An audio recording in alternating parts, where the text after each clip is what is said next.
Good morning, Dan and Amy. And Joe Biden gave an interview to a progressive activist named Addie Barkin about police and the justice system, particularly rethinking the prison system.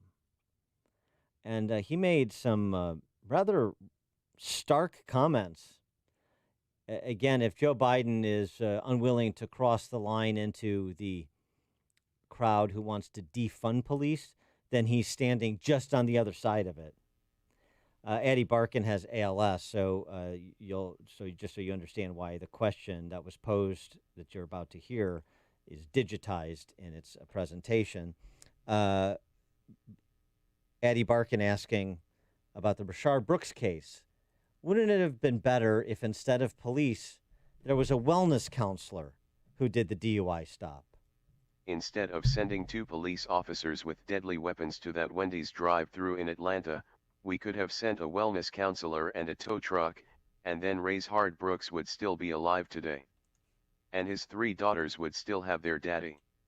Are you open to that kind of reform? Yes, I propose that kind of reform. We need significantly more help. That's why I call for significant increase in funding for mental health clinics and mental health providers. We are desperately in need of that now. One of the things I've been pushing for in our administration, we put together the ability in a bill that I wrote to make sure that we can look at pattern and practice of police departments, go in and get all the records and find out what they're doing. Wellness counselors doing DUI stops. Wellness counselor addresses Rayshard Brooks. You're driving under the influence. Yeah, I'll call you a tow truck and, go check yourself into the police department whenever you're ready. Or get out your license and registration. Or maybe DUI is no longer an offense and you're going to tow your car and then you just go home and you'll have to pick up your car from the tow yard, or maybe I'll just drive you home. I don't know exactly what the new wellness counselor approach to policing exactly entails. I'm not sure Joe Biden does either. But it certainly prompts some questions. Do you think somebody who's intoxicated and resisted arrest in one case would resist the reasoning of a wellness counselor in another? Joe Biden on no-knock warrants. There's a whole range of things that we can do. The idea of no-knock warrants for drug cases is bizarre. We don't need that. Bizarre. Do you want, if you secure a warrant from a judge for, say, a drug house, do you want to give them advanced warning, assuming there are multiple people in the house, assuming that they're probably armed, assuming they might shoot first and have the element of surprise if you knock? That's why we have no-knock warrants. It's a little bit more complicated than just the Breonna Taylor case, as unfortunate as that was. On surplus military equipment making its way to local police. Surplus military equipment for law enforcement. They don't need that. The last thing you need is an up-armored Humvee coming into a neighborhood. It's like the military invading. They don't know anybody. They become the enemy. They're supposed to be protecting these people. They become the enemy. That's what scares me from that statement. That's a memorable phrase. In addition to that, I'm sorry, the police who patrol those neighborhoods patrol in or employ some surplus military equipment, and you no longer know them? What does military equipment have to do with the police officer's relationship with the neighborhoods, the residents in the neighborhoods they patrol? They either have a relationship or they don't. They're not invading any more than they are when they're in a patrol car. And by the way, when the National Guard are called in during, riots in Chicago, for example, when there's unrest, as there has been, are they an invading force? Are they enemies because they're wearing fatigues and helmets and Humvees? Yeah. Lastly, on the prison system, the 2 features of our prison system, it's part restorative, it's part retributive. Restoration for the victim's family, retributive in part as punishment for the offender, disincentive to offend again, and also to some extent restorative for the offender in the hopes that there will be a change in behavior upon release. Joe Biden thinks that retributive part's a problem. One of the things that we also need to be doing is fundamentally changing the way, and I've been pushing it for years, changing the way we deal with our prison system. It should be a rehabilitation system, not a punishment system. We're going to make sure that you're qualified for every single right you had before you went to prison if you served your time. And that means that you're entitled to Pell Grants to go to school. You're entitled to job training programs. You're entitled to housing grants. You're entitled to every federal program out there.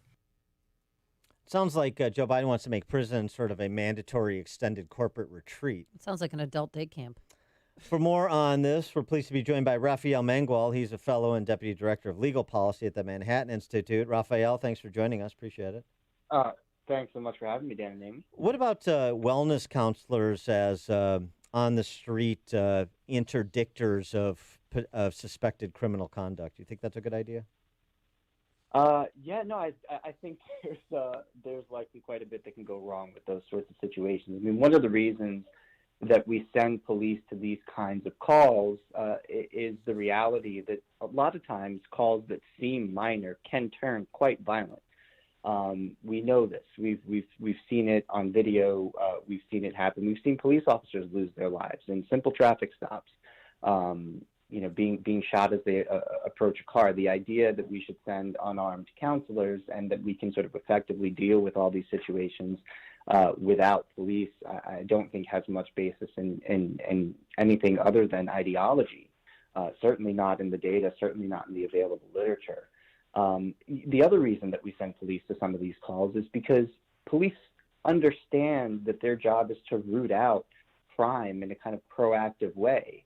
And one of the ways that they do that is they use the justifications of a, quote, lower level offense like DUI or something like that to root out those more serious offenses. And when those offenses are uncovered, they can then effect an arrest that benefits society to a much greater degree than would just enforcing that low-level offense, right? So if you pull someone over for a broken taillight, you're able to get their ID, and if it turns out that they've got an open warrant, now you can take that guy off the street.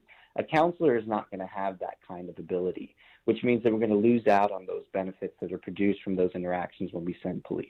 What about counselors and police working in tandem, together? That's what LA City Council was, contemplating, sending actually counselors to domestic violence calls, which are, if you ask any police officers, that's their biggest fear. They hate going to those. Right. Yeah. I mean, domestic violence calls can be some of the most kind of, sort of potent mixes of emotion and circumstances that have a really high chance of boiling over. I worry about whether I feel like a lot of these counselors are sort of being volunteered by third parties, and I think it's telling that we haven't really heard much from any of their unions as to whether they support being involved in these kinds of calls, because it's very dangerous. I do worry that they may get hurt, and I also worry that they may interfere. But more importantly, I think people need to understand that this isn't really a silver bullet here. There's no real reason to think that having a counselor on site is going to radically change the outcomes or even meaningfully change the outcomes in these kinds of cases in any way that's going to be measurable. And one thing that comes to mind was a case out of New York City here at one of our bigger subway stations. Police were actually joined by the head of the city's hospital system, who was sort of doing a ride-along type thing on patrol. And they came across a mentally ill woman who had sort of camped out in the train station. They were trying to get her to go to the hospital to get some help. And she refused, and they ended up having to sort of forcefully get her into handcuffs. And the crowd had gathered and was screaming at the police. And here you have this one of the foremost mental health experts in the city trying to explain to the crowd why the police are using force, that the woman was a danger to herself. And the video went viral anyway. And so, it's just another example of why I don't think that'll be a silver bullet. Zach Beauchamp has this extensive piece over at Vox.com about what the police really believe. And he opens his piece by citing Arthur Reiser, who's a former cop, who now heads the criminal justice program at the R Street Institute. He says Reiser, the whole thing about the bad apple, I hate when people say that. The bad apple rots the barrel. Until we do something about the rotten barrel, it doesn't matter how many good effing apples you put in it. To extend this tortured metaphor, is it a rotten barrel or is it a few rotten apples? I definitely think it's a few rotten apples. And look, I know Arthur. I think he's a good guy, and I think he means well. We actually had dueling law review articles in the Federalist Society Review on the issue of police reform. I would encourage people to look those up. Mine was titled "Police Use of Force and the Practical Limits of Popular Reform Proposals," a response to Reiser and Mooney. Emily Mooney's his colleague. And the basic point here is that I don't buy the logical argument that the entire institution can be deemed rotten by virtue of a few apples. You would never apply that reasoning to any other kind of group of people because it's logically fallacious to do so, right? The reality is that police violence, police misuse of force is extremely, extremely rare. For us to be able to sort of draw broad conclusions about policing as an institution from those statistically isolated incidents, I think is actually at the root of why police find themselves so demonized in American society. I think buying into exactly those kinds of arguments that embolden the sort of radical activists who, are sort of in this for entirely the wrong reasons, who just have, an opposition to law enforcement and sort of I guess are anarchists at core, and it really gives them a lot of power. And I'm not surprised that Fox sort of jumped on that to kind of write that think piece. Yeah, Beauchamp goes on to essentially argue that there's a siege mentality among police. He writes, the ideology holds that the world is a profoundly dangerous place. Officers are conditioned to see themselves as constantly in danger, and the only way to guarantee survival is to dominate the citizens they're supposed to protect. The police believe they're alone in this fight. Police ideology holds that officers are under siege by criminals and not understood or respected by the broader citizenry. These beliefs, combined with widely held racial stereotypes, push officers toward violent and racist behavior during intense and stressful street interactions. And that seems to be a bit of projection by Beauchamp about ideology, because that is completely an ideological statement, especially when you bump it up against the statistics that you recount in your piece in the Wall Street Journal last month about the infrequency in which police use force of any kind, even in those intense and stressful street interactions that Beauchamp is referencing.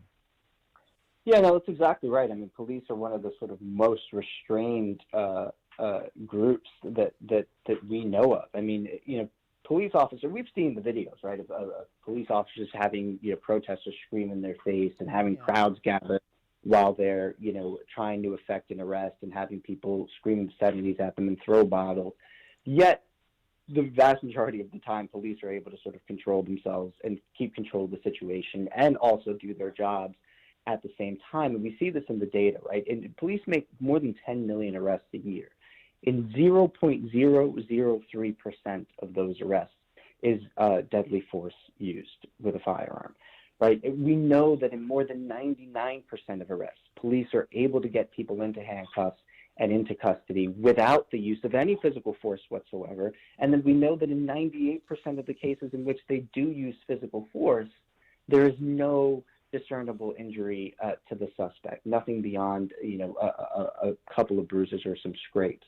Right, those numbers do not indicate an ideology in which police sort of see themselves as occupying forces and in which, describes the public that they are serving as the enemy. Right, I think we would see that ideology sort of manifested in much more troubling violence numbers, and I think the reality that we ignore here in making these arguments is what's at the root of one thing that Beauchamp said that I do agree with, which is that police probably do feel like they're alone in this. And that's because people like him and others who continue to sort of beat this drum about this narrative have led the public to that conclusion. I wanted to get your reaction to that last bite we played from Joe Biden about prison.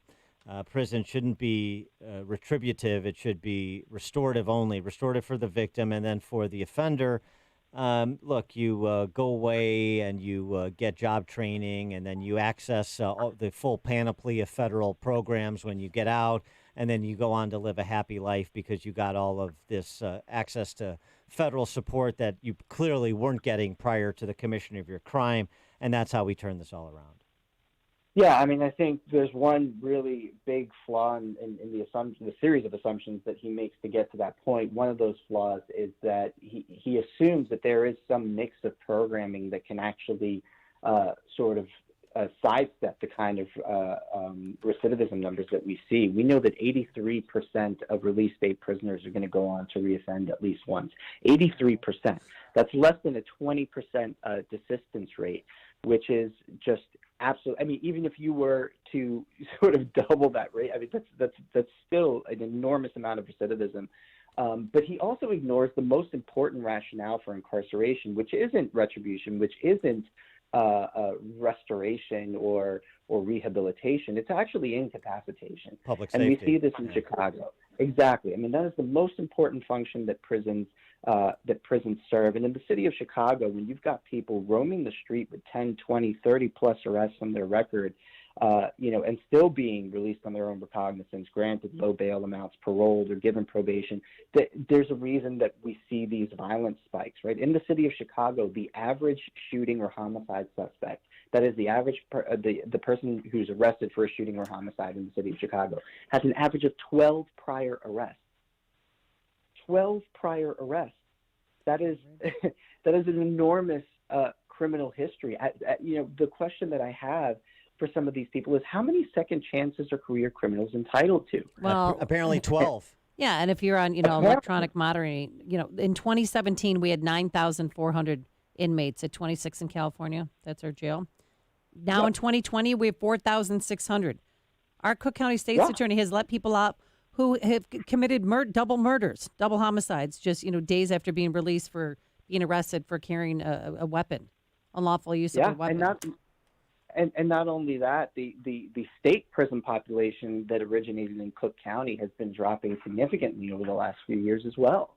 So you're just losing out on incapacitation, and what that does is it really harms the most vulnerable communities in that city. I mean, I keep going back to this case because it really touched me when I saw it. But the murder of Brittany Hill, I think, is just the perfect illustration of what I'm talking about. This is the 24-year-old woman who was holding her daughter in the Austin neighborhood, was shot in 2018 by a guy named Michael Washington, according to prosecutors, who had 9 felony convictions, including second-degree murder. There's no reason someone like that should be on the street. This is why we have 3 strikes laws. This is why we have mandatory minimums. And the fact of the matter is that when it comes to incarceration, we have an entire culture in progressive jurisdictions around the country that are refusing to take advantage of these tools. And of course, it's not the rich or the well-to-do that are paying the price for this. The risk of that policy posture is borne entirely by people living in America's most vulnerable communities, places like Austin, places like Inglewood. And it's I find myself frustrated because I don't know how else other than to keep pointing these cases out to get people to change course. And I fear it's just going to have to get worse before that happens. He is Rafael Mangual, Fellow and Deputy Director of Legal Policy at the Manhattan Institute. Rafael, thanks for joining us. Appreciate it. Thanks so much for having me back. And he joined us on our turnkey.pro answer line. This is the morning show more Chicago radio listeners are choosing. This is Chicago's Morning Answer on AM 560. The Answer. Signature Bank is Chicago's fastest growing independently owned business bank. It's a bank where relationships still matter. Signature Bank knows your name and your story. I'm Dan Proft, and I know this because Signature Bank is my business bank. Hey all, this is Jim Carr, co-host of the #1 rated manufacturing podcast, Making Chips, and a customer of Signature Bank. If you're a crazy busy company owner like me, you know that success in business is all about relationships. While many banks call themselves a relationship bank, Signature knows how to do it right. They made the banking relationship easy and on my timeline. Their technology, coupled with the attention from my personal banker, made the transaction as effortless and seamless as possible. Much thanks to Signature Bank for supporting Car Machine and Tool when we needed it most. Bam. Signature Bank is looking for their next success story. To learn more about turning your business vision into reality, visit signaturebank.bank. Signature Bank, helping local businesses succeed. Member FDIC, Equal Housing Lender. Would you get on an airplane if you knew it had a 50% chance of crashing? You may be riding that plane right now. If you have your money in a 401k or IRA and you plan to take out the recommended percentage each year when you retire, your chance of running out of money is 50%.